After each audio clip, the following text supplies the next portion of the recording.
Okay, so let's open this thing up and see what we have against us.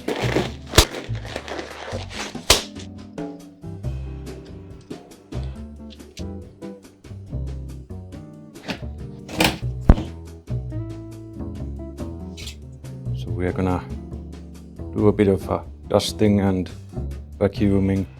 Definitely have to improve this cable management. Look at this floppy cable. It's way too long.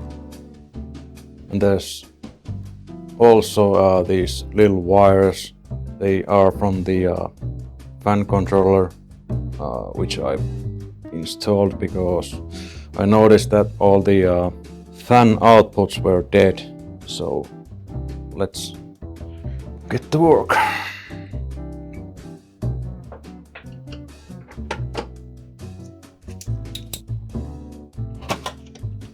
Yeah, so this is a GeForce 2 GHz-S 32 megabytes. It's a really good card. I don't really have to swap it, but I just came across with better one for attractive price, so why not? This is an inline USB 2.0 PCI expansion card. Goes without saying that this is a must-have. This is a Sound Blaster Live model CT4830. I don't really need to change this, but again, I came across a little more high-end model for a very cheap price, so I just went with it. This is my network card. It's a D-Link DGE 528T. It's a good card. I might change it for a Wi-Fi card at some point, but for now I'm gonna keep it.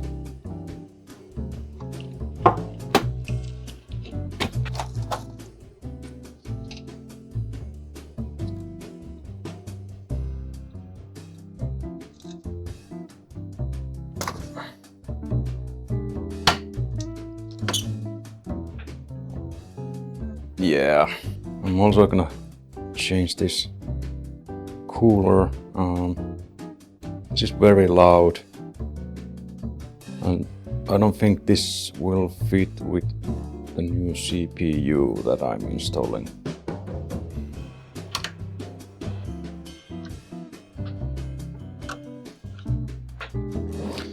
Okay, so this is a Pentium 3 800 MHz EB. It's a good CPU, but I wanted a little more pop. 512 megabytes of RAM.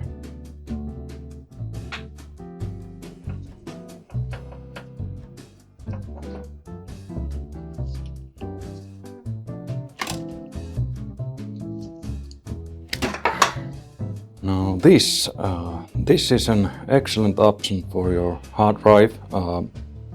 This is an IDE to SD adapter with a 64 gigabyte SD card in it. Doesn't consume any power, it's fast enough, and it doesn't make any noise.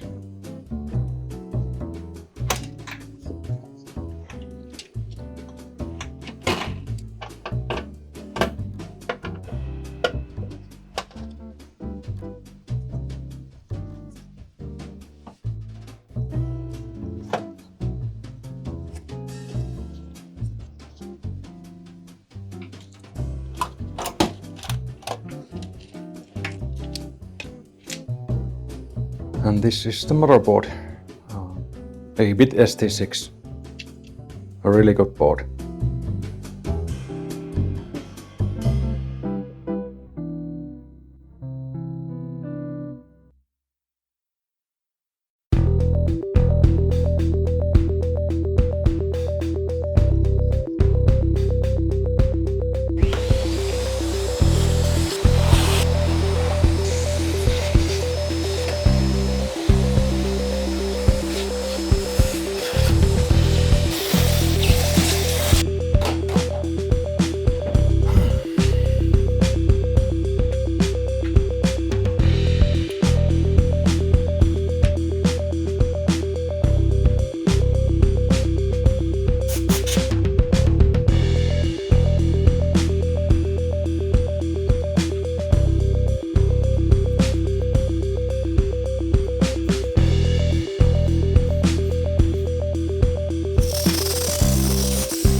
motherboard is an 8-bit ST6. It has an Intel 815 EP chipset, 1 8GB slot, 6 PCI slots and 1 CNR slot. CPU support goes as high as 1.4 GHz Pentium 3S. This is the latest and the fastest Pentium 3 model ever released. It has a 1.4 GHz clock speed, 133 MHz FSB and 512 KB of level 2 cache.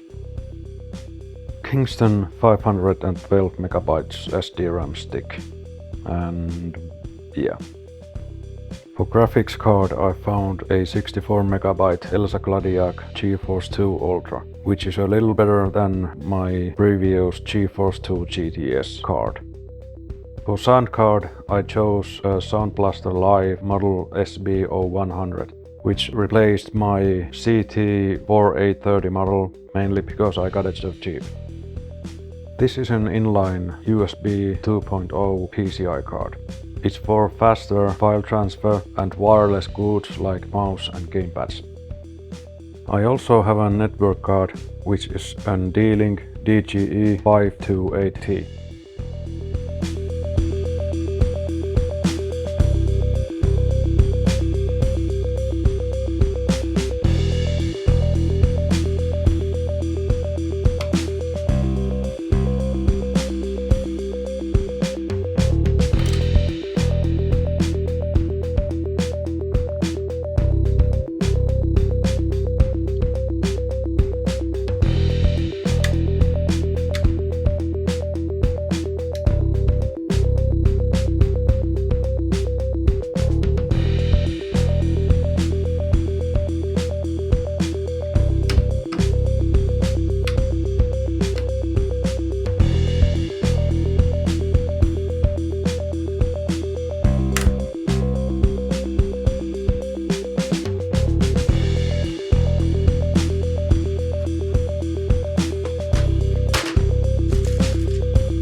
Okay, it's almost ready. All the parts are where they're supposed to be. Improve this cable management a bit. So yeah, let's put the cover back on and fire her up.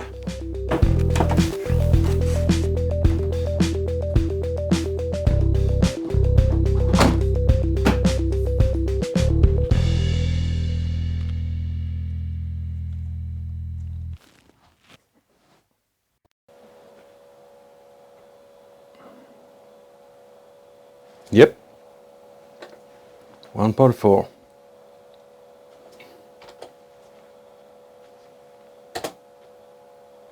No.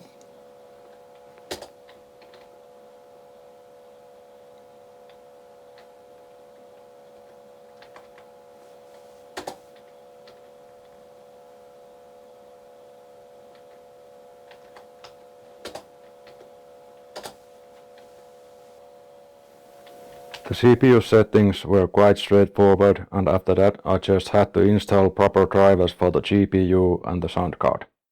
My initial goal was to build a retro machine that would be a powerhouse for games released in 2000 and before. I was just going to update the CPU to a 1 GHz model.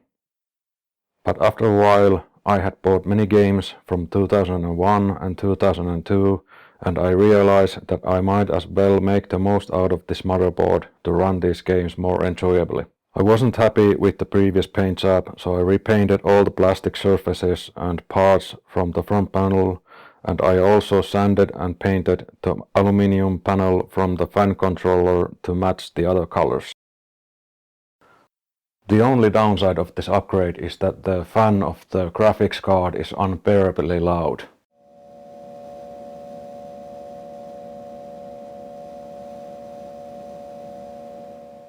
So I guess there's gonna be another video. See you around, guys.